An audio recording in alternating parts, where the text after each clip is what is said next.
7 নং রামনগর বিধানসভা কেন্দ্রে বিজেপি প্রার্থী হলেন আগরতলা পুর নিগমের মেয়র দীপক মজুমদার। বেশ কিছুদিন ধরেই মানুষের মধ্যে একটা জল্পনা চলছিল রামনগর কেন্দ্রে কাকে প্রার্থী করবে বিজেপি।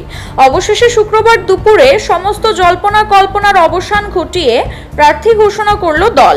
দলের রীতি মেনে দিল্লি থেকেই প্রার্থী ঘোষণা করা হয়, যদিও মুহূর্তের মধ্যেই এই খবর সারা রাজ্যে ছড়িয়ে পড়ে। যে নামটি সবচাইতে বেশি চর্চায় ছিল মেয়র দীপক মজুমদার, তাকেই প্রার্থী করা হয়েছে।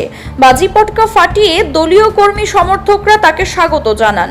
শ্রী মজুমদারও তাকে প্রার্থী করে বেশ খুশি। তিনি বলেন, প্রয়াত সুরজিৎ দত্তের অসমাপ্ত কাজগুলি করার চেষ্টা করবেন। প্রথমে বাড়ি বাড়ি প্রচারে যাবেন, তাদের সুবিধা অসুবিধা সম্পর্কে অবগত হবেন। দল তার উপর বিশ্বাস ও আস্থা রাখায় তিনি আনন্দিত বলে জানান। প্রসঙ্গত, এই কেন্দ্রের দীপক মজুমদারের প্রতিদ্বন্দ্বী ইন্ডিয়া জোটের সিপিএম মনোনীত প্রার্থী রতন দাস।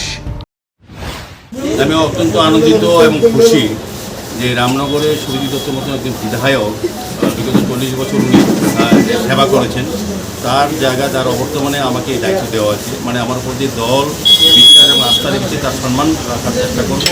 আমি অত্যন্ত আনন্দিত।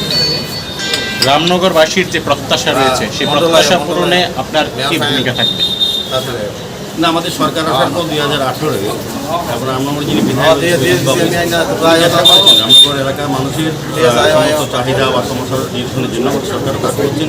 তো আমিও চাইবো যে এই কাজগুলি সুরজিৎবাবু করার ইচ্ছে ছিল, করতে পারেননি, শেষ করতে পারেননি, ওনার অকাল পূরণ হয়েছে। সেই কাজগুলি আমি যখন করবো, নতুনভাবে এলাকার লোকের সঙ্গে কথা বলবো, এখন বাড়ি বাড়ি পর্যায়ে যাবো, মানুষের সঙ্গে কথা বলবো, তাদের সমস্যার সম্বন্ধে অবহিত হবো। আমি যেহেতু পৌরনিগম মেয়র ছিলাম, আমি ওই এলাকার যারা কর্পোরেটরের সঙ্গে আমার দীর্ঘ সময় সবসময় কথাবার্তা হতো, কাজে আমি এই এলাকার সম্বন্ধে জানি এবং দীর্ঘদিন সুরজিৎবাবুর পাশে থেকে এই এলাকার সমস্ত কাজে আমি যুক্ত ছিলাম।